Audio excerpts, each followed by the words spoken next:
The storming of the U.S. Capitol on January 6, 2021. We show how 3 police officers experienced that day. There were maybe 30 to 40 officers defending the tunnelway against, what turned out to be close to 10,000 rioters who were trying to gain entry. I was prepared to lose my life that day because that was my job, to protect the people inside the building. Face of a fucking piece of metal? The violence escalated. All 3 police officers were injured. 1 is no longer alive today. The attacks on the police officers were captured in countless videos. Most were filmed by Trump supporters themselves. Using these, we reconstruct the day for the 3 officers. We talked to a research specialist who joined with others online to analyze this footage, helping to track down the officers' tormentors. That's where we have really been able to assist law enforcement by finding these people who were not identifiable at the time of a crime, collecting enough information and going back through all the other videos. Working with journalists, these researchers have shed light on the worst attacks. We need to make sure that everyone sees the reality of what happened.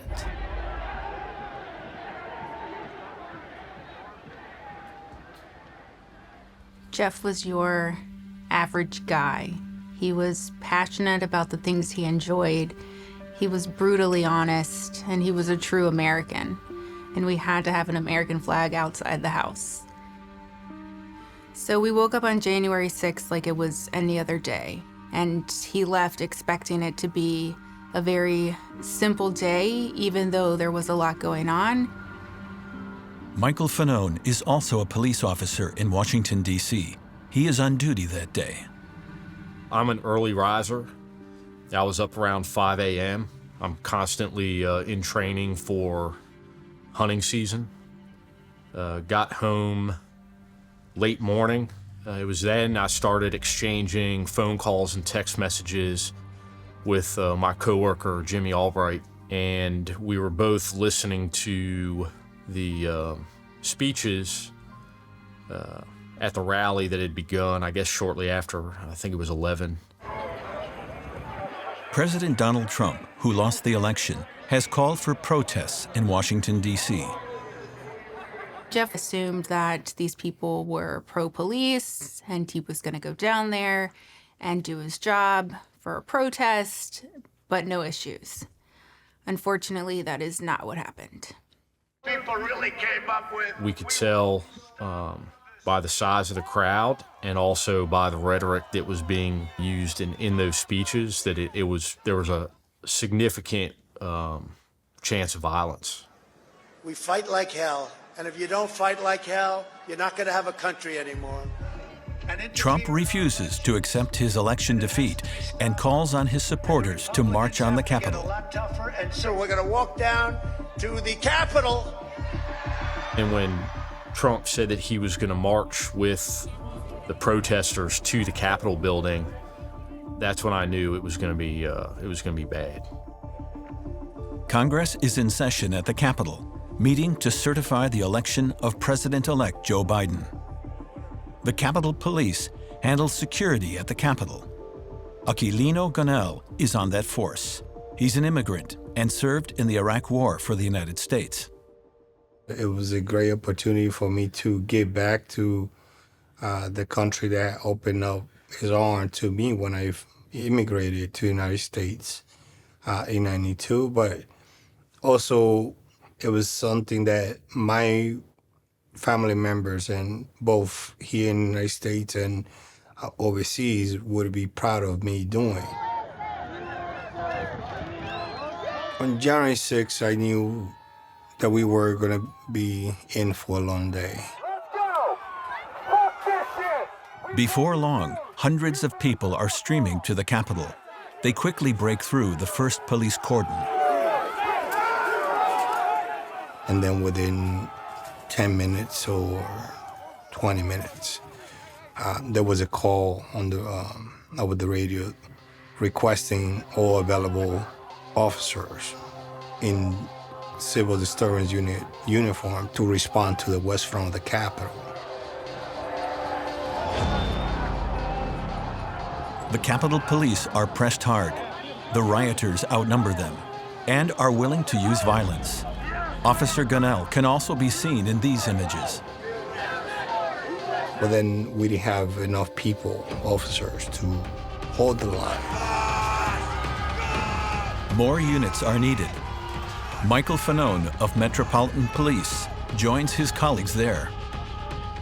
Jimmy and I went and got a vehicle and we drove up to the Capitol. I could see the police barricade abandoned by law enforcement, and you could see hundreds of rioters. His deployment is recorded by the body camera he's wearing.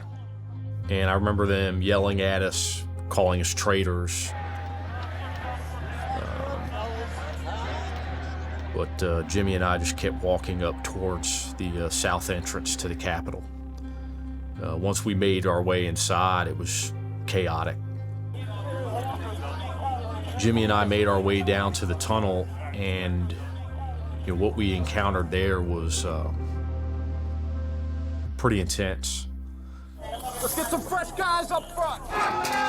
Fanone fights his way to one of the Capitol's most exposed entrances, the tunnel entrance through which U.S. presidents passed to take their oath of office. At the mouth of that tunnel was just a violent, brutal battle that was taking place. Aquilino Gunnell is also here, fighting against the Trump supporters. The two officers are only a few feet away from one another.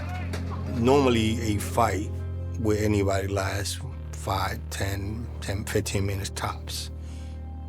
For us, it was hours and hours.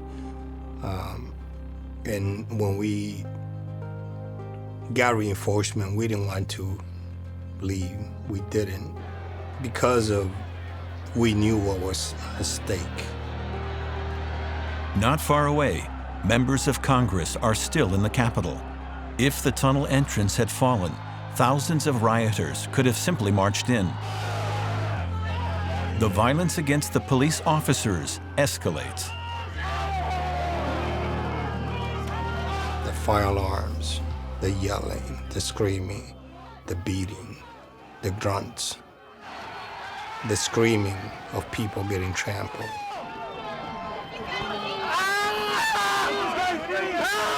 I was right next to Officer Hodges, and even though he was getting crushed between the two doors, there was nothing I could do because I was getting trampled myself.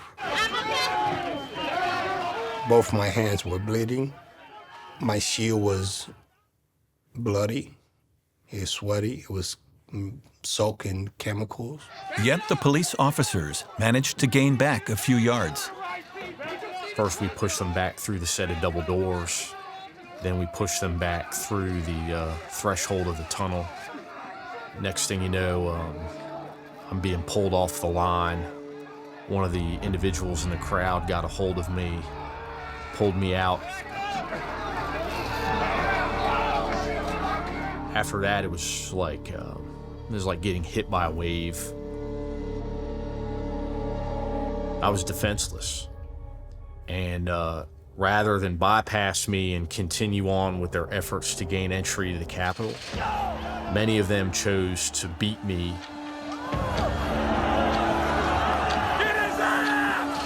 During that struggle, I remember people yelling, "Kill him with his gun." I realized immediately that if I was to draw my weapon, it would have been taken away from me and most likely used against me. So my plan B was try to appeal to somebody's humanity in the crowd. And then I yelled out, "I have kids." While some individuals were still trying to assault me, others were trying to protect me. The last thing I remember out in the crowd was somebody asking me, "Where do you want to go?" Where do you want to go? We want to go back inside.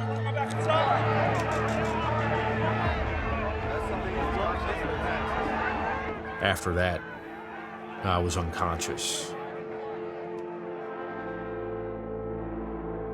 We were hurt, we were tired, we were injured, but we stood the line and we didn't let nobody come in through that entrance. The police successfully defend the tunnel entrance, but meanwhile, Trump supporters have managed to break into the Capitol elsewhere. The Congress people break off the certification. They have to be evacuated. More and more people press into the Capitol. The lawmakers' offices are vandalized and looted. When I knew it wasn't good was when he was able to send me a text that said London had fallen, which is in reference to that the Capitol had been taken over. I was exhausted, I'm not gonna lie. I was hurt. I don't know to what extent I was hurt, but I was. None of the members of Congress or the senators or the vice president got hurt. We took the brunt of it. By evening, security forces managed to clear the Capitol. 1 police officer and 4 rioters die in the insurrection. For many officers, this only begins a long and difficult time. I ended up in the hospital that day. I was diagnosed with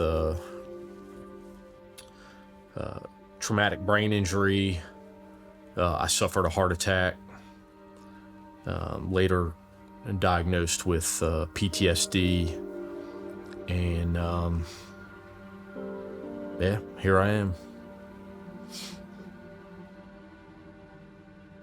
Police officer Jeffrey Smith has to go to the clinic after the day's events, but he is sent home that night with painkillers. He was not the same person that left the morning of the 6th. He became agitated, he was short-tempered, he was pacing at night, he was up, he wasn't sleeping, he was just withdrawn and upset and frustrated and angry. When I did ask him about certain things, was he okay? Did anything happen? He said, you know, I was hit in the head and in the neck with a pole. But outside of that, he didn't really go into much detail.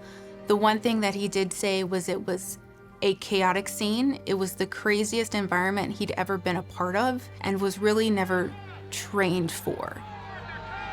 Jeff Smith is examined a second time at the clinic. But just 9 days after the storming of the Capitol, he is sent back to work. I tried to make the morning as smooth as possible. I got his breakfast ready, got his lunch ready. I walked him out to his car, kissed him goodbye, and told him I loved him, and that was the last time I saw him. Jeffrey Smith never reaches the police station. On January 15, on his way to work, he takes his own life with his service weapon.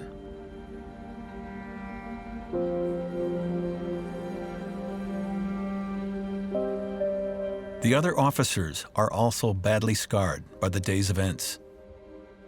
Once I came down from the adrenaline, I was just incredibly depressed. Aside from my physical injury, like my foot, I had surgery on my right foot. My left shoulder had also another surgery. The mental side of the equation also had been very tough on me. I go through mental therapy twice a week still, and that's 10 months later. So it has taken a toll on me, not only on me, but my family as well. Very few of the day's attackers are initially identified. This fact weighs on the officers. Like, we were just trying to survive. And we didn't make a lot of arrests because, again, we were fighting for our lives. Where the hell are you going to put those people? Let alone, you know, we couldn't spare a single officer to take or handle an arrest. It's not normal for people to attack the Capitol. It's not normal for them to do that and escape without any accountability. However, the attacks have left online traces. A community of investigation specialists emerges, made up of people who want to bring the Capitol attackers to justice. They analyze the publicly available information. One of them is Forrest Rogers. This is an unprecedented event in the United States. This is the first time that you've ever had thousands of individuals come from all over the United States to one location, commit a crime, and then immediately scatter back. It wasn't until the next day when I realized that it would be necessary for me to get involved to try to identify these individuals. The online investigators set about analyzing the videos. In the following weeks and months, they provide a clearer picture of the events of January 6, uncovering evidence in the video footage. There would not have been that much footage available if everyone had not felt this compulsion to film themselves committing a crime. The majority of the footage that is being used, we're talking several thousands and thousands of hours, is footage that people have willingly made available on their YouTube channel or on their Facebook page or on their Twitter or on their Parler. It was the people who were actually trespassing who were then committing the crimes, who were participating in this insurrection, that were incriminating themselves. What we focused on was those people who could not be easily identified while committing a crime. Whether it's a hat they're wearing or a type of a jacket or a patch or an emblem or something, and then we would try to find them in other places where they're maybe in a more relaxed situation where a camera goes by and you catch them right in the front. And that's where we have really been able to assist law enforcement and the FBI. In his research, Rogers and the others find videos taken outside the tunnel entrance and see police officer Michael Fanone fighting for his life in the crowd. In an interview with CNN, the officer describes how he was attacked. They were screaming out, kill him with his own gun. They eventually push him out into the crowd where Fanone says he was tasered several times. And I thought to myself, I don't remember seeing that, him being tasered. So then I went back through the footage and I single framed every bit of that footage during that attack. And in a period of maybe 1 to 2 seconds, you see an individual taking his right arm out, reaching over and tasering Officer Michael Fanone at the base of his neck. And then he holds it there. And then he disappears. At another point in the video, the same person appears again with the taser in his hand.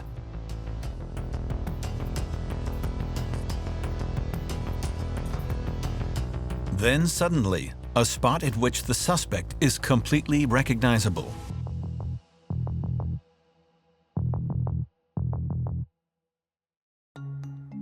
With his group, Deep State Dogs, Rogers shares this information about the Trump supporter on Twitter. A little later, an investigator from the community contacts him. What do you know about Danny Rodriguez? And I'm like, so that's who that is, because they already had footage of him inside the Capitol, but nobody knew that he had tasered Michael Fanone. So after I submitted it to the FBI, I contacted Ryan Riley with the Huffington Post, who had been doing some exceptional reporting on January 6th. And I said, we have to work on this. We have to get this message out there. We have to accelerate the arrest of this person. The journalist writes an article about Daniel Rodriguez and his attacks on the police officer. Yeah, covering the Daniel Rodriguez case was just really fascinating because obviously it was one of the worst attacks that we saw that day. Officer Mike Fanone very easily could have been killed by that mob. In writing the article, he also asks the FBI about the status of that investigation. They weren't very on that case, and it took a month before Danny was arrested. Rodriguez later confesses. While being interrogated by the FBI, he says he regrets his actions. Journalist Ryan Riley also learns of the tragic suicide of Officer Jeffrey Smith, for whom any reckoning with the events comes too late. Initially, I didn't really kind of approach this from a journalist perspective. I just saw someone who needed help, and I knew that putting them in touch with someone would be able to provide that help, because I just thought that it was important that you had this, this grieving widow who wanted to know what happened to her husband that day. In this way, Smith's case, too, ends up with Rogers' team. They look for the officer in the accumulated evidence. They only have 2 photographs of him during the day's events. The officer's unit was responsible for pushing Trump's supporters out of the Capitol.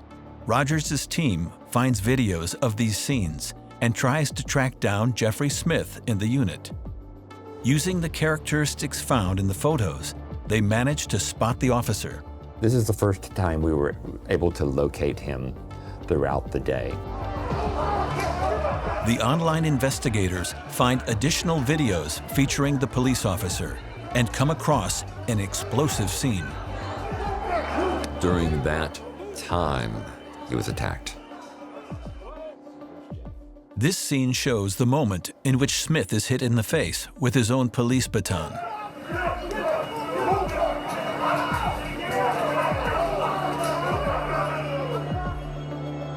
Rogers and his team of researchers managed to track down this suspect using facial recognition software.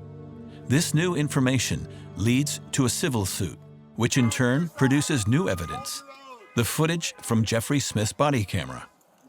This allows the research team to reconstruct the entire fateful day for the police officer, including the struggle in which he was hit in the face. His baton was taken from him, and he was hit in the face with it. Wait, hold on a second. Fuck, you gotta pull this shit off my face again. You good, Smith? The body cam also reveals additional evidence. Later that evening, the officer was hit in the face by a metal bar thrown by someone nearby.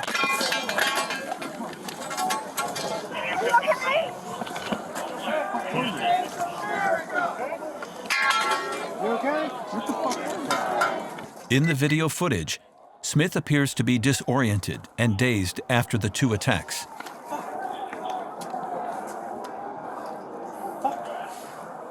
I'm in the face with a fucking piece of metal?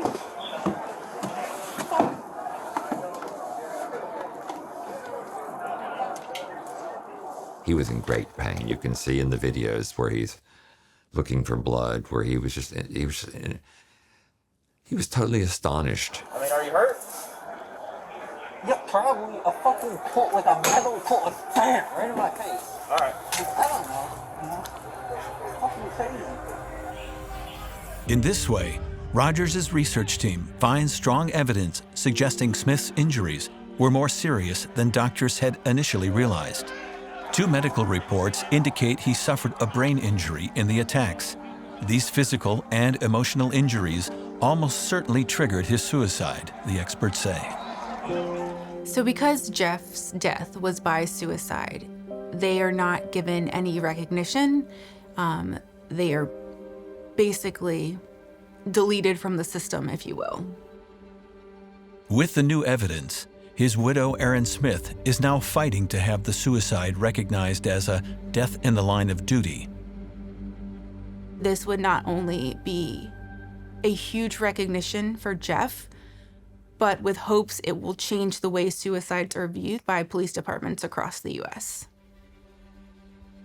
The work of the online investigators played a decisive role here. without these individuals taking the time out of their personal lives to hunt down and find Jeff and find out what happened, I would not be sitting here today, and I cannot thank them enough. Officer Aquilino Gonell is with his attorney discussing possible next steps. For him, the ongoing investigations have so far yielded little new information. Being constantly reminded of the day weighs on him. The prosecutor calling me, do you remember this situation? Do you remember this incident? So there's not a moment or time since January 6th that I don't have to deal with it one way or the other. Because Capitol Police officers don't wear body cameras and their helmets aren't numbered, it is much harder to find evidence in Gonell's case. While some of his attackers have since been identified, many are still at large. I think certainly it can be frustrating to see how long it's taken for some of these arrests to take place. I do think that there's a lot of cases out there that still aren't solved. A lot of people were covered up pretty well when they engaged in those attacks, and that's something that is going to take a very long time, I think, for these investigations to take place. The investigative work done by the online community has been vital to understanding the events of January 6. It has shown just how much can be gained from analyzing publicly available videos. There's so many people who were involved in this work. It was a community that just sprouted up organically. And how they were able to work together. Especially, don't forget, this is all done online and anonymously. So this was all new to me, just as it was all new to the FBI. I hope that law enforcement learns lessons from some of these groups and individuals and starts to update our tactics and capabilities. We certainly should not have to rely upon everyday average citizens, or really everyday above average citizens, to conduct our investigations. But again, I'm incredibly grateful for their efforts. So obviously January 6th changed my life. I hope that Jeff's death is not in vain, and he will be remembered forever as a hero. 10 months after the attacks, Aquilino Gonell is back at work, but he still suffers from the after effects of that day. The vice president the other day said, that one day in January, people just they should move on. You may have moved on because for you has been 3 hours, 4 hours. For me, has been January 6th, every single day since January 6th. Officers Gonell and Fanone have spoken to the House committee investigating January 6. By doing so, they wanted to counter politicians loyal to Trump who have sought to block any deeper examination of that day. It feels like the ultimate betrayal to me. As an officer that responded to the Capitol on the 6th, I literally bled for their ability to certify that election and continue their work. I mean, I wasn't just trying to address the activities of that day. I wanted to address something greater, a problem that I saw in this country that's been brewing for over a decade. This angry, divisive political rhetoric, these deep political divisions within our country that are resulting in violence.